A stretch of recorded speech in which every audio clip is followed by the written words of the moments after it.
Hey everybody, this is George K with Lead Like a Boss, and I've got a great guest, someone I've been friends with for years. He's been a past client of mine, Guy Razzi. He is one of the founders of Action Sport Saint-Laurent here in Montreal, and he's got an amazing journey. I think we can all learn a lot from him, so buckle up. We've got another great opportunity for us to learn. Welcome to the Lead Like a Boss podcast. Advice and inspiration from real entrepreneurs for real entrepreneurs just like you. Guy, welcome to Lead Like a Boss. Thanks for having me. All right, so let's dive in. I ask this a lot of my guests who became entrepreneurs, and I'm very curious because I come from an entrepreneurial family, as you know. Was your family entrepreneurial? No. I am the only entrepreneur in my entire family. Okay, that must have been fun. All right, so tell me a little bit about you've got a brother and a sister, right? Just a sister. Okay, just a sister. Tell me a little bit about her path. Like, where is she? She got a master's in physics and mathematics, and she works for the government in the Meteorological Society. Great. I'm sure your parents are very, very happy. Very happy. Okay. Very safe job. She'll have it forever, and all she has to do is sit in front of a computer and look at weather patterns. Wonderful. Parents not entrepreneurial? No. Both got Masters of Science degrees. Both went to work for large corporations, put in their 25 years. And that was life. Okay. You choose to be a physiotherapist. Yep. So not a doctor, not a lawyer. Great disappointment to my parents. Okay. Yeah. Okay. So that's where I'm going at. So you were a manager of a physiotherapy clinic. Yes. Okay. How long were you doing it? 5 years. 5 years. Okay. Why didn't you just keep doing that? So I was there for 6 years. I was the manager for 5. I sat down with the boss one day. I was working 50 hours a week. He was working 12. And I told him, look, let me buy in 5%, 10%, and we'll do this till we die. I was happy, but I wanted a degree of security. And I was looking for 5 to 10%. I understood it was his company. And he said, no, I want the right to fire you. And that set off a giant red alarm for me. I'm like, I've been managing this place for 5 years, and you're very happy with my work, and you won't give me any security? I'm going to pick my exit now. So now I had to start shifting gears and be like, if I could do that many years of service and you'll tell me to my face, I want the right to fire you if I feel like it. Yeah, no, look, as an owner, every owner has a right to fire. Yeah, you know that as an owner. But to say that to a loyal manager who's helped you build your business is a little weird. Yeah. Okay, cool. Now, you wake up one morning and you say, okay, this is not sustainable. I need to figure another thing out. Why didn't you just go find another job? So I never wanted to be in that position again. I didn't want to go and work for someone else and help manage their clinic another time, put in another 5, 6, 7 years, and then have them to be like, oh, but I can just get rid of you and just use all the stuff you did. I get you. All right, good. So I love it. You saw the golden handcuffs coming down the road and you say, I don't want to be in that situation. So I want to make sure that I have the flexibility to be able to do what I want to do. I love it. Okay, perfect. Okay, so now you've got 5 years under your belt as a manager. Yep. You know the business and you say, okay, I want to run my own clinic. Okay. All right. So that's about when we met, right? Right. Yeah. Okay. Now, what was your thought process? Why did so you could own your own clinic or you can franchise. Yep. What was your thought process during that whole episode? So at that time, the actual physio and the general team leadership, I'd done it for 5 years. Okay. So I knew I had those skill sets. What I was looking for then was HR, public speaking, finance, accounting, marketing, blah, blah, blah, blah, blah. All the stuff that technical people generally suck at because we have no training in it. Yeah, just like I don't know how to reset a shoulder. Right, exactly. So I began to go around and try and network with people who had all of these other skill sets. We met at a public speaking. Yep. Toastmasters. Toastmasters, yes. And so I could at least get onto the ladder for those skill sets, right? I didn't have to be as good as I was in physiotherapy, but I had to be on the ladder so that when I met someone, I could be like, okay, this person seems to know what they're talking about versus they're like a total charlatan. And then I began to realize how long it would take me to get what I felt was good enough in other things. I began to talk to other physio bosses in the city that I knew. One told me that every 2 weeks she lost 6 hours doing payroll by herself. Admin stuff. Yeah. And I'm like, you could hire a bookkeeper and like just treat for 5 of those 6 hours and spend 1 hour just reviewing whatever the bookkeeper did and probably make money. So then I began to, so I'm like, okay, maybe the franchise model is a better idea because maybe they'll take care of some of these headaches that I actually don't want to deal with. I'm just learning enough to be able to put my finger on it. And so then I began shopping around with the different franchises in the city, and some of them offered terrible deals and some of them offered very reasonable deals. And I went with Action Sport. Oh, wonderful. Okay, cool.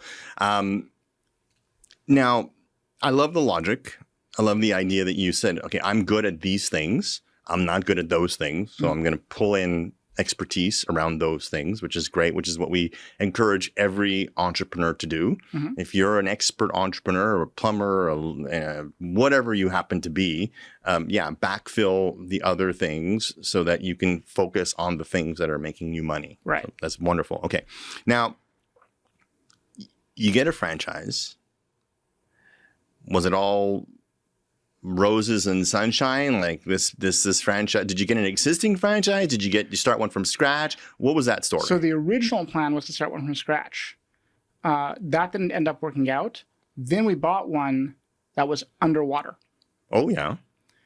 And was on the verge of bankruptcy, which was the best idea.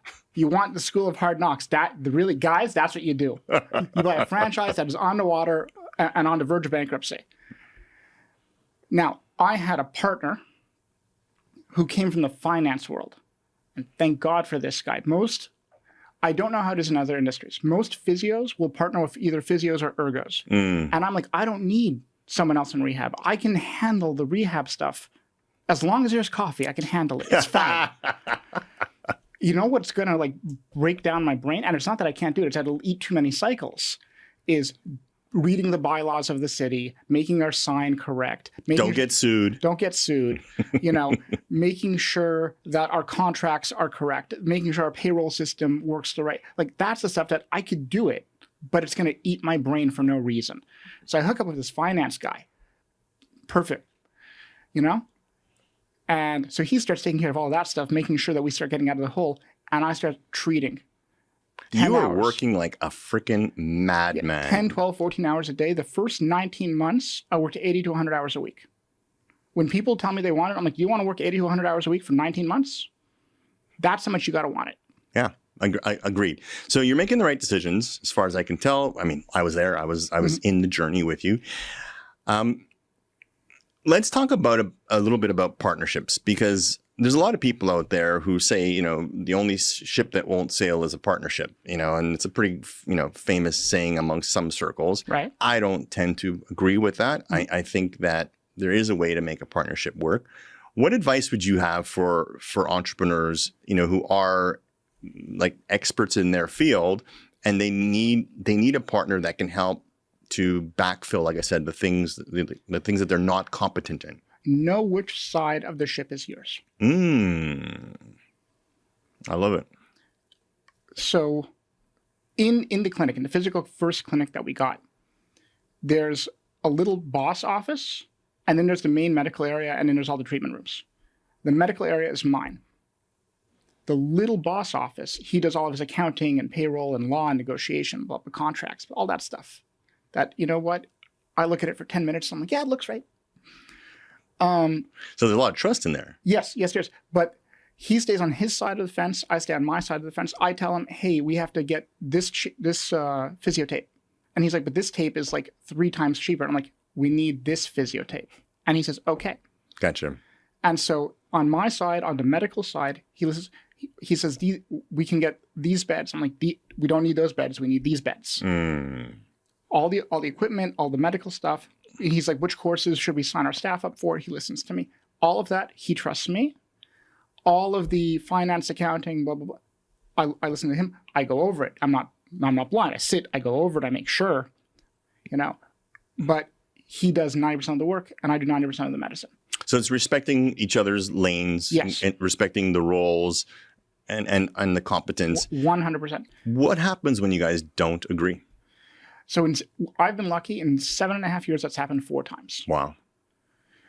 And the rule we made in the first year, and thank God it's only happened 4 times, is we stay at clinic until it's resolved. Oh, I think that's like straight out of the Bible, no? Yeah. Isn't there something in the Bible along those lines that don't sleep before you've resolved your conflict? Probably. Yeah. So we stay there and we talk and we go back and forth and go back and forth and we'll have a shouting match and we'll go for a walk and we go back and forth and go back. And eventually we'll find some compromise that neither of us is actually super happy with, but gives enough person each ground that it works. Now, did you guys hammer that out early on in your relationship, or is that something that evolved? Oh no, that we discussed that very openly in like our second or third meeting. Okay. So how are we going to deal with conflict? Yeah. And you guys said, look, we're not going to let it drag out. Yeah. If we get into it, we're going to deal with it right there in the moment, and no one goes home. It's got to be dealt with. Okay. Did you say things like, look, I get that we might get in a situation where you're not happy with the solution, I'm not happy with the solution, but we're going to agree now that we both might not be happy, but we're gonna settle it. The little term is like, but it's good enough. Okay. It's a good enough solution for the moment. Yeah. And we can revisit it in 30 to 60 days or 90 days or whenever, right? But it's a good enough so that this is going to be over. Right. Yeah. So it's the minimum viable product type of idea. Exactly. Gotcha. So we're not going to bog down. We're not going to slow down everything. We're not going to put everything, into a grinding halt because of this one thing. Yeah. We're going to just move on and just live with it and just keep going. Okay. I love it. It's a great, and the thing that I think I want everybody listening to understand is the point that you didn't wait until a mess happened before you put down in writing what you wanted your method or your process of resolving an issue to be. Yeah. I think that's so critical. I think anybody that's in a partnership, look, everybody's in a partnership, whether you've got actual partners or you've got employees that are partners or whether you've got suppliers that are partner-like, you got to have these things in place. All right. I love it. So let's circle back, because I think a lot of younger entrepreneurs need to hear this. How did you break it to your parents that you're going to quit your job as a manager and that you've been at for 5+ years, and you're going to start a business and you're going to go X zillions of dollars in debt for? How did that conversation go? Not well. So I sat down with my parents and I was like, I'm going to let you guys know there's problems with the job. And they're like, oh, well, physio is highly in demand. You can just go to another clinic, or you can go take a hospital job, or you can go take a CLSC job. Like, there's lots of stuff around for you. And I'm like, yeah, I'm thinking of opening my own shop though. And they're like, well, that's a big headache. And I'm like, yeah, I know. But I never want to be in this situation again. I never want to have someone have me over the barrel. And I'm looking up at them and I'm like, no, I've done that now. No, I never want that. And they're like, okay, but what if it all goes sideways? Which is the number one question your parents are going to ask. But doesn't that make the first thing still true? I mean, technically, yes, but they're worried about their kid. Yeah. So I told them, so here's the worst case scenario. I owe the bank $1 million. I take 3, 4, 5 years. I go to the Yukon. I go to the Northwest Territories. And I work there. And they're looking at me like I'm a sociopath. And I'm like, that's the worst case scenario. I owe the bank money and I have to go to some horrible place and get paid 2.5 times normal rates because it's a horrible place. It's like doing time. Yeah. And until the debt comes down to like a reasonable level where I can come back to the city. Like that, I'm like, that's the worst. That is if everything breaks. Yeah. I mean, okay. So it's a cool story and it's kind of funny, but the reality is you looked at the worst case scenario and you stared it in the face and said, well, yeah, if that's the worst that can happen, I can live with that. Yeah. It was a very acceptable loss. Yeah. Yeah. Because, if you look at the upside only, then that's not realistic. No. So you looked at the upside and you looked at the downside. So that's I think it's realistic. Yeah. And I think that we want to talk about this because we want young entrepreneurs and even not so young entrepreneurs to understand that most of the time, the people around you will not understand you. No. Unless you surround yourself with other entrepreneurs that are in the middle of it, like you are, most people will not understand. Yeah. They won't understand the risk. They won't understand the hours. They won't understand, why you're bleeding for this thing. They won't understand. So I get that. And I think it's important to surround yourself as much as possible with people who on parallel journeys. Yeah, because they're the only people you can talk to. I don't know how many clients I've had over the years, that had marital discord because they're putting that on their partners. Yeah. And their partners can't understand. It's actually stressing them out because they can't deal with the level of risk. Yeah. The level of risk is just way too high. You keep coming to them and saying, "Oh, sales are shit," or employees are shit, or whatever. Nothing works. Yeah.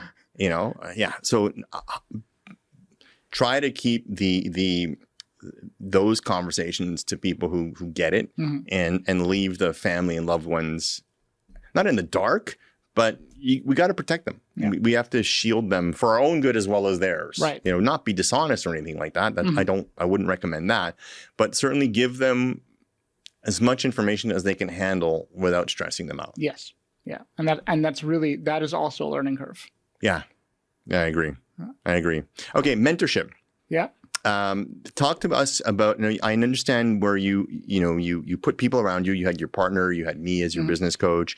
But what about mentorship? Like, besides your partners, besides people like me, did you have mentors in your life that kind of helped you to kind of navigate this journey? So I had been in elite sports on and off since I was 14. Okay.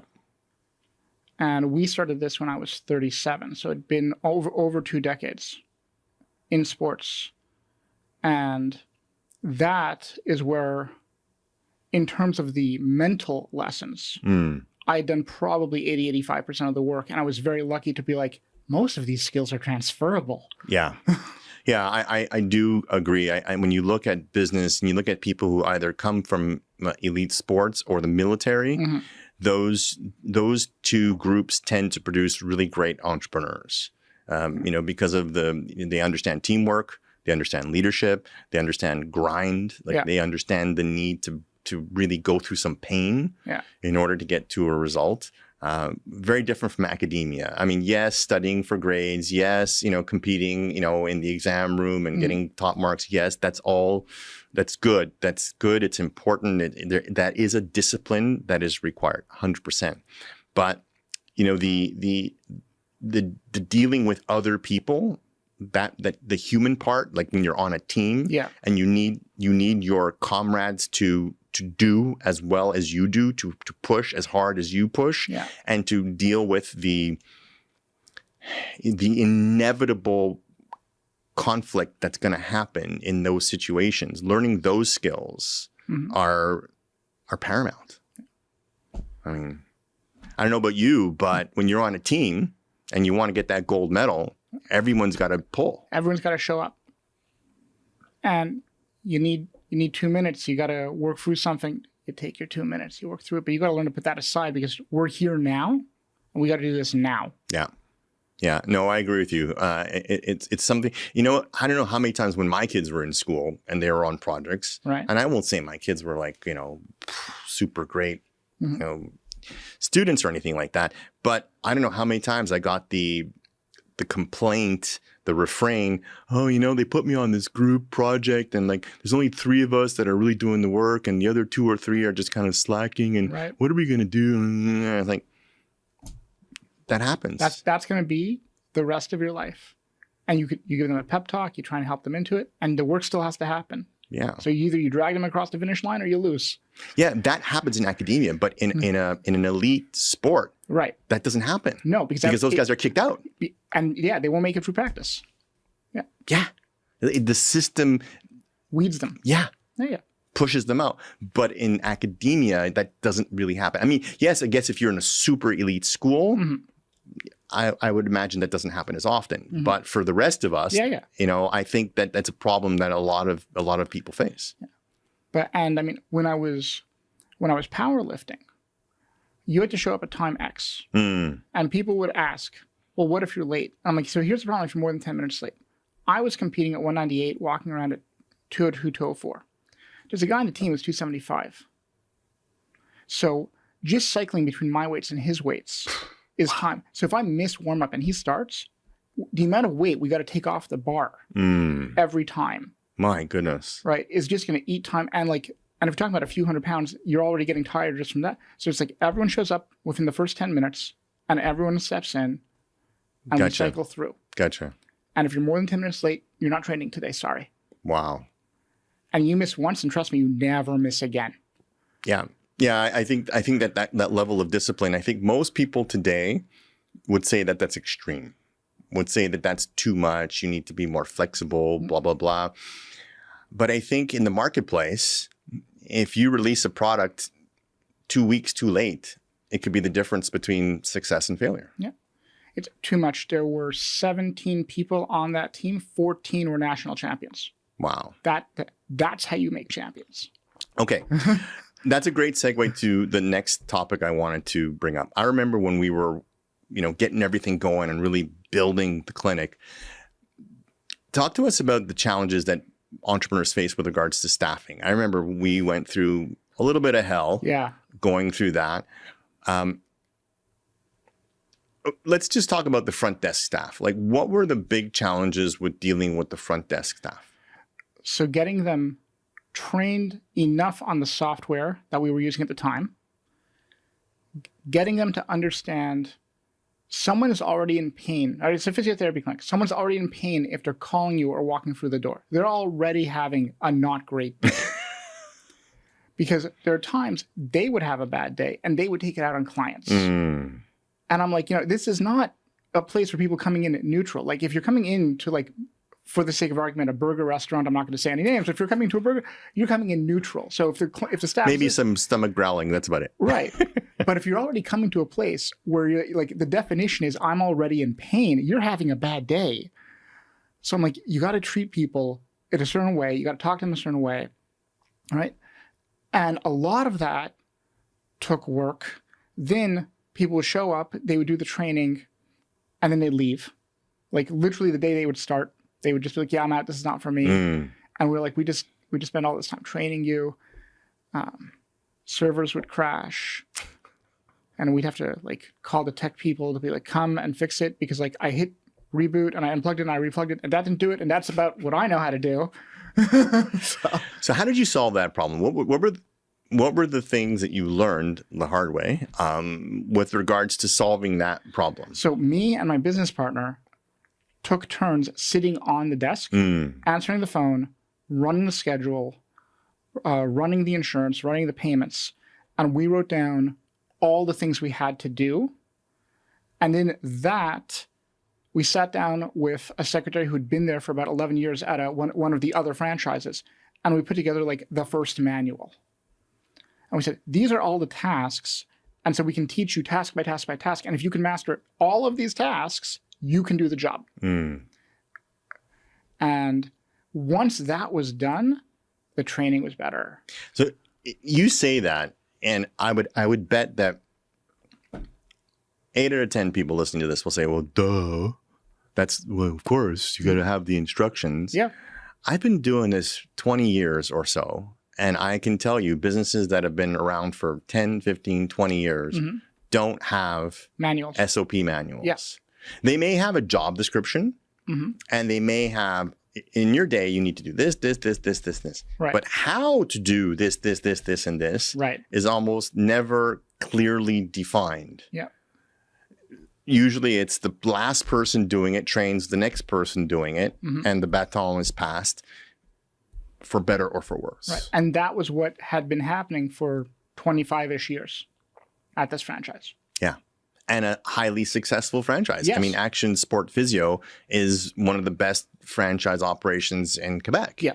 And you can't argue with that success. Yeah. Nevertheless, nevertheless, things that you would think are obvious are not happening. So we made that manual. We began to train people. It got better. And so then we're like, hey, and then the manual got iterated and iterated and iterated. And now it's the standard procedure across the entire franchise. Ah. Yes. Okay. So let's recap a couple things. Yeah. find a good partner, Yep. build a system for managing good times and not so good times. So Yep. have a process of dealing with the good times and the not so good times, making sure everyone understands their roles, Yep. you know, who has responsibility, you know, for what, Yep. respect that. We didn't talk about the hiring process, but find good people. Like we talked about how, you know, you want A players, you want people who are competitive and who are willing to put in the time and to improve themselves. Have an operations manual that's detailed enough. I love the fact that you and Patrick were willing to actually do the job, sit in the chair, and see the reality of the position, and then put the instructions together. Yeah. I can't tell you how many times I see owners who have this theoretical idea of the way the role should play out, but they don't actually do it. Or maybe they did it 10, 15, 20 years ago, and since then have never spent a minute in the role. Yeah. So yeah, I love the fact that you guys actually were in the trenches doing it and then thinking from the point of view, how can I train someone how to do this? How would I explain what I'm doing? Right? You need to click here, you need to click here, you need to smile this way, you know, all of like as detailed as you possibly can. I can think of another franchise that does that with these golden arches. I mean, you think about it, these guys can take people off the street that have very, very basic skill sets and just say, can you read? Yeah. Can you follow instructions? Do you have two legs that work pretty good? Do you have two arms that work pretty good? Do you have eyes that work pretty good? Yeah. Boom. Follow the instructions. Good to go. Yeah. I know that sounds silly. I know it might sound pedantic. But I also know that when we survey employees, when you see exit surveys, a lot of times, especially in smaller, mid-sized businesses, one of the big complaints is that I was given this job and I was given very little instructions on how to be successful in this job. Yeah. They just threw me in the pool and said, swim. Yep. And that's no way to run a business. No, it's not. So I love that. Okay. You got your own clinic. You've got a team going. You've learned how to get good people. One thing I remember that we had to deal with was not just the staff in terms of the front staff, but other physios, like dealing with other physios. Yeah. I want to talk about your desire, your willingness to work. I know that you do a lot of work with McGill University. Yeah.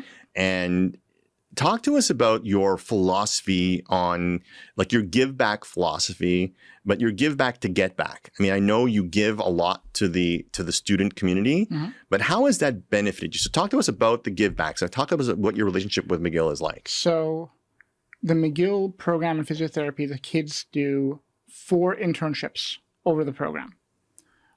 Generally, most years, I will make myself available for all 4. And generally, McGill will send me 3 kids a year. So you come, they're with you for 7 or 8 weeks, depending on what's going on. And most physios that I've encountered are like, I hate having students. They slow me down. Everything's a fight. The kid is lazy, blah, blah, blah, blah, blah, blah, blah. All the negatives. And I'm like, you're really thinking about this the wrong way. The kid slows you down the first week because like, what's that? That's not in the book. Why are you doing this? Oh my God, the real world is so scary and different from my books. Where, I've never touched a person before. What if I break them? and they think everyone's made of like glass and that if they just touch them the wrong way, they'll shatter. And you know, now at this point, I mean, I've had 70, 80 interns over the years. And like, I'll almost punch someone directly in the spine, really in the first day, second day, to show them these people are healthy. They have a mechanical problem that we're here, but they don't have crazy diseases. They're otherwise healthy. They're walking around living their life, and they can take a solid punch. Like you really don't have to be worried. It's all going to be okay. Yeah, you need that confidence to deliver your medicine, to deliver your therapy. Exactly. And then they start asking questions, and you start showing them. Right, so these are the muscles across the joint, right? So one of these muscles is either too tight or too loose, or maybe both, and blah, blah, blah. And then you start saying this joint is out of alignment, and this is causing the pain here. And you start showing them the practical applications because they've studied all this. All of these kids are super smart. They've never done anything. This is a first time for everything. Right, this is why they do stages. And so but it's your mindset, Guy. I mean, your mindset was positive. You weren't you weren't only looking at the negatives. You were looking at the positive. Did you have any kind of like secret sauce for filtering with students, or if they sent you, and I just dealt with it? They send you what they send you. Okay. So you weren't cherry picking. You just no. Okay. No. Okay. I wish I could. No, but they send you who they send you. Now, in general, most of these kids are already in a master's degree. Mm-hmm. So there's already some degree of at least academic filtering. These are kids who, if nothing else, know how to study. Gotcha. Many of them don't know how to communicate with the public. Some of them have an athletics background, which helps in physio. Some of them do not, which is a hindrance. But again, these are all things that can be worked on if you identify them early and you talk to the student. And then what happens, you give this kid 7 or 8 weeks of a really awesome experience, and you make it as fun as you can so that they learn, and they know they learned, and they know that you went out of your way and you stayed late and you came early and you showed them stuff in the book and you said, here's like 14 things I want you to read, but you're only going to read 2 things a week because I know if I tell you to read all 14, you're not going to do it. And you're not going to remember it. You know, and they, at the end, they start putting together all the pieces and they're like, oh, wow, this is so, and you know what? 1 out of 4, 1 out of 5 comes to work for you after. And now you have someone who is already trained in your system. Yeah. Yeah. And I'm sure that you've got that in your mind as you're doing this. I mean, that was the reason. I mean, one of the things I remember we were dealing with was, you know, recruitment was such an issue. Recruiting people was such an issue. And this was a great way to at least get a leg up on the recruitment so that you could at least have a base to help you. Okay. So we're getting through this. And I mean, I remember COVID. I mean, COVID was, wow. That was a whole other issue. Yeah, that could be like a whole podcast all on its own. But I remember when you got to that point where things were stabilized, you know, you had good staff, your front desk staff was pretty much stabilized. You know, now was the time for you to like put your feet up, relax a little bit, and, you know, smell the roses. What did you end up doing at that point? So I remembered it was such a gut punch. No, because I want to frame this because I did 19 months of 80 to 100 hour weeks. And then I had 6 weeks of 50 to 60 hour weeks. Like we were just at that point where we're starting to come down. I remember. And I had 6 weeks and I was like, oh, it was 19 months and we're over the hump and I'm going to party. I didn't have a nervous breakdown. No, we got through. It's great. And then COVID. And so then you have to send all your staff home, and it's just you, again, from the beginning, working as much as you possibly can. And you're like, I did this. I did my time, guys. I did it. Okay, but then you survived that. Yeah. And you got through, and then you cycled back to a point where you could relax. What did you end up doing? Oh, we expanded. Yeah. Because I'd already done it twice. So I'm like, well, why not? What's one more time? Right. Yeah. So now how many clinics are you a partner in? 3. 3 looking at number 4. Okay. So here's something that I really want us to stress. Did that mean you had to work 3 times as hard? Oh, not at all. Why? Because once you walk the road, you know where you're going. Mm-hmm. Once you fight the dragon, you know what the dragon can do. So after I did it the first time, doing it the second time after COVID was easier. Doing it the third time with the second clinic was easier. Doing it again with the third clinic was even easier. And it's because you had tons and tons of money, right? No. I think it's important because I think a lot of people will listen to, well, yeah, sure, it was easy for him because he had all this money. No. But you didn't. No. Each time you went into debt to acquire the next one. Yeah. Yeah. Every single clinic was several dozens of thousands of dollars of debt. Yeah. But I think it's really important for people to understand that because of your experience, you knew how to manage the risk. Yes. You could judge the risk. You could look at the clinic that you were thinking about getting into and assess it and say, this one has potential. This team has potential. Location has potential, whatever. And then say, okay, I can fix this. Yeah. Or say, this is beyond repair. The third clinic was a clinic that had been operating for 2 years, was on the verge of bankruptcy. We've heard this story before. Yeah. And head office was like, hey, it's the territory that borders yours. Take a look. But they were like, the head office guys were like, we're going to shut it down. And I did a walkthrough. And I did a second walkthrough. And I checked the schedule. And I talked to people on the team. And then I brought up Google Maps. And I looked at all the competitors within a 4-block radius in every direction. And I drove to some of them just to walk around and see. And I sat down with them and I'm like, look, the bones are there. It's a very, very sick patient. But the bones that we can do this, it's going to be work. But it's like, it's work. Like, you guys have already invested. Now, it was another time but this time it was 4 months. It was 4 months of 100-hour weeks for 4 months. But after 4 months, back down to 40, 50. Yeah, but that cycle is way lower than the original 19 month. I think originally we said that you were going to do that for 12 months. Yeah, the original plan was 12 months. We figured after 12 months we would be over the hump. It took 19. Yeah, I remember. Yeah. The other thing that I think we need to touch on is, your dedication to activities outside of the clinic that supported your franchise. I remember all of the sporting events you would go to. Talk to us a little bit about, niche marketing is so important. Yes. We talk about it all the time. How did you create your niche? Like, what was your niche and how did you lean into it? So I started off into strength sports, being a retired competitive powerlifter. I knew people in Olympic lifting, I knew people in strongman. That got me to the Highland Games as well, so I began to be the physio there.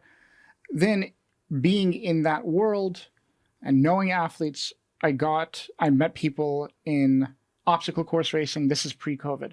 And so I started doing all the races that weren't the Spartan race, but all the other races, X-Man, Jailbreak, Color Run, all those races I covered. Right. And it was really good. Like we could actually get decent conversion out of them. But I remember how hard it was. Yes. I mean, you were traveling on the weekends, you were sleeping in crappy motels and it was a lot of work. So you have to be on site and as an example, if it's 2 hours north of the city, you have to be on site at 6 a.m., which means you're leaving the clinic at 4. So you can imagine what time you're waking up at. You've got to drag all your equipment with you. So you're set up at 6:15. The runners start showing up at 7. You're taping, you're doing massage, you're doing physio, blah, blah, blah. And if the race finishes at 6 p.m., you don't get to leave till 7:30. Wow. And then you got to pack everything up and bring it back to clinic. And you've just done like a 14-hour, 15-hour day. And it's really like you're very happy by the end of it. And I remember a lot of times we had to find staff who would be willing to go because you couldn't do it by yourself. No, in a lot of cases. You need to be pairs. You need to be, because every now and then you got to just be like, I got to leave this tent. I'm going to go crazy. Yeah. Yeah, it's like working a trade show. Yeah. So I think what I want the viewers and the listeners to take away from this is that, yes, you've got to work hard in the clinic. Yes, you've got to check all the business boxes. But the idea of getting known for a certain thing, the idea of dedicating yourself to a certain niche community, I think is fundamental for establishing, a beachhead, establishing a base that, you're going to have at least this many clients coming in because you've done this work. Exactly. And now I'm doing Brazilian Jiu-Jitsu and wrestling, and I go to a few of the local gyms, and once they find out you're a physio, we're fighting. Everyone's like, oh, my shoulder, oh, my knee. You do a 2-minute, 3-minute thing in the gym. You say, hey, come into the clinic. This is what I do for a living. And 90% of them are like, okay. Yeah. Yeah. You don't need to sell anybody. Yeah. Yeah, I get it. So I guess what I'm trying to say to everybody listening, and I think you would agree, is that you've got to go outside of your bubble, if you know what I mean. And I mean, some people call it networking. I mean, networking is such a generic term. Right. I mean, networking without a purpose, networking without a strategy, in some cases can be just a giant waste of time and money. Yeah. You've got to have a niche, know who you're networking with, why you're networking with them, and how do we go from I'm participating, I'm part of the community, to bringing you into the business. And then the other thing is also like, know where you fit. I could walk into powerlifting gyms. I can walk into wrestling gyms, and I fit in these places. Yeah. If I went to a posh Outremont sports club, I would not fit in there. I remember your crazy heavy metal tank tops that you used to wear and all the rest of it. Yeah, if you went to like Le Sanctuaire or something like that, you wouldn't be welcome. I would not be able to recruit people there. But they would run away from my workouts. So as opposed to, hey, can I work in with you, Matt?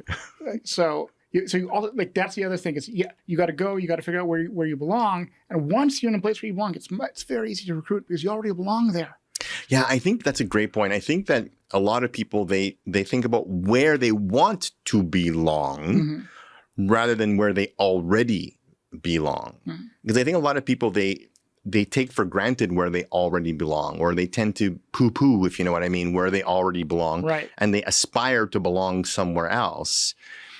Rather than just say, these are my people. These are the people that I know. These are the people that I fit with. So how do I recruit these people? Exactly. Right. And I think that you hit on a really important topic, because you were giving it your all in your sporting career. The people who knew you for that, it translated, well, if he's this dedicated in his sport, he's got to be this dedicated in his profession. Yeah. It's kind of like an easy math that I think we all do in our heads. So I think the message here is, if you're participating in something, if you've got a hobby, or you've got whatever it ends up being, work as hard at that as you do in your industry, and build a reputation for yourself there, and it will translate into your business.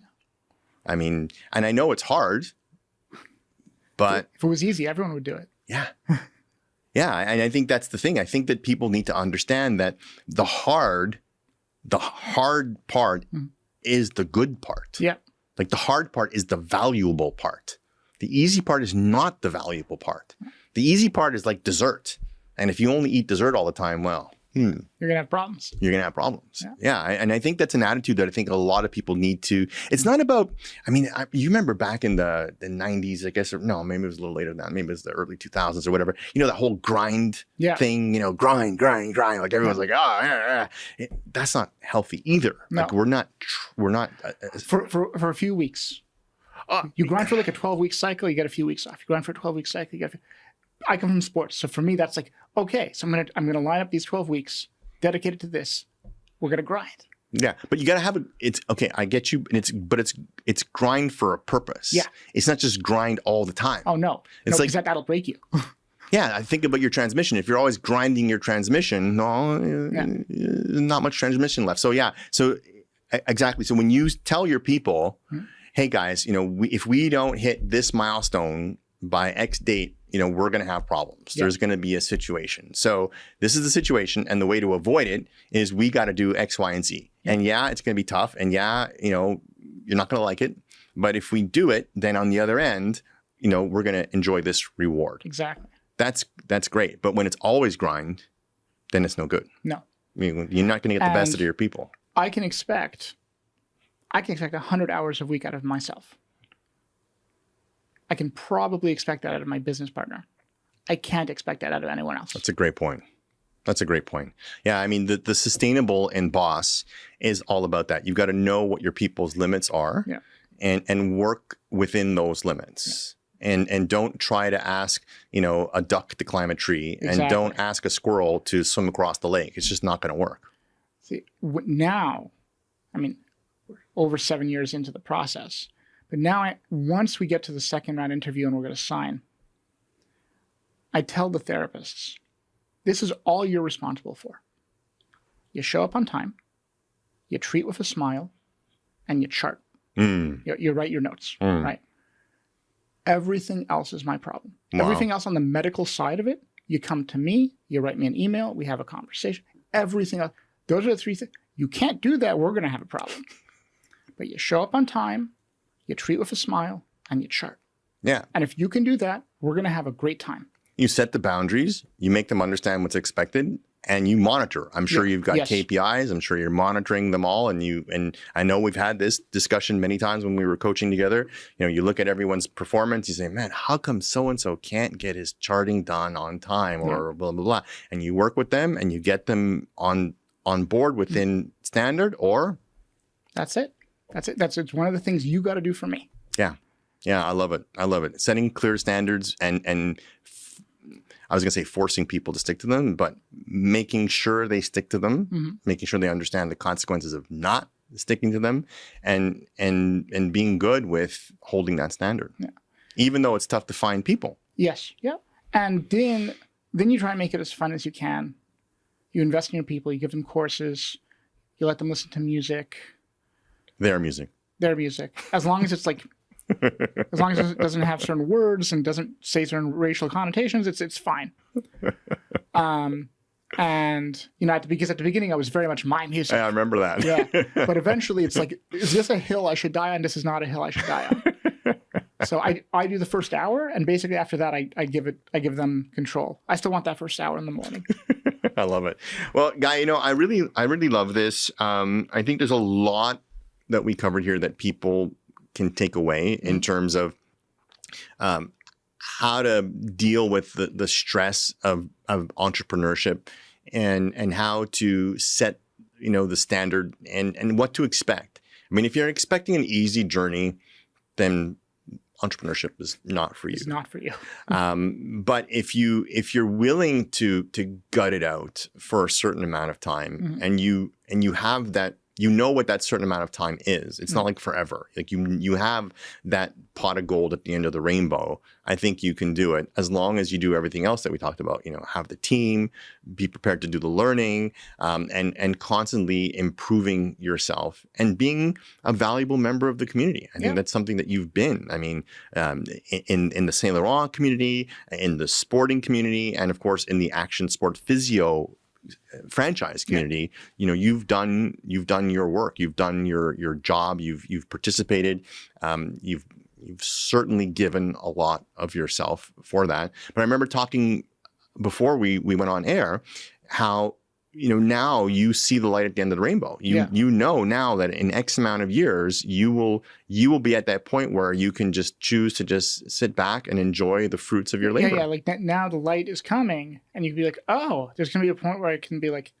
I'm just gonna schedule myself a day off. Oh, isn't that gonna be nice? Yeah. And then perhaps go full time into corporate leadership. Yeah. For example. I love it. Well, listen, I look forward to us, you know, going to that level. I know there's big changes happening for Action Sport, the franchise itself, and for your Action Sport Saint-Laurent franchise. Where is the best place for people to get to know Action Sport Saint-Laurent? Where's the best place for people to look you up? Instagram, ASPVSL. And if you just Google Action Sport Physio Ville Saint-Laurent, we come up. If you need to take an appointment for whatever reason, 514-600-4225. Ask to be put with me, and I'll get you hooked up. Right. And we'll put the links to everything in the show notes. So click on the show notes and you'll get everything you need to know about how to connect with Guy Razzi at Action Sport Physio. This has been another episode of Lead Like a Boss. Thank you very much for being a guest. Always a pleasure. And just to remind you all that if you want to succeed in business, lead like a boss. Bravery, optimism, security, and sustainability. Come back to the podcast and we'll learn more together. Take care. Hey everybody, hope you got a lot of value from this show. Please like and subscribe and share this with other entrepreneurs that you know. Together, we can get the word out and help as many entrepreneurs as possible lead like a boss. Take care and see you next time.